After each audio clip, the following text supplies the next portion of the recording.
So, ayan po ang welcome to Buskalan, Baliada. So, ito po. Yes.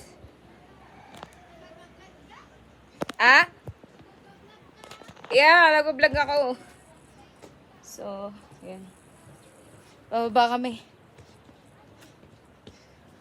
So, my third or fourth napunta dito sa Buskalan. Ang galing.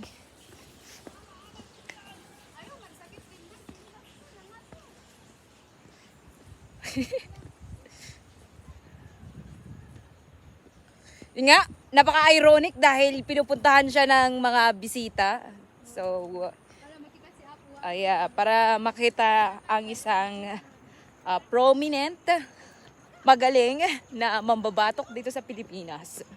So, yun yung reasons kung bakit sila pupunta dito sa may Buskalan.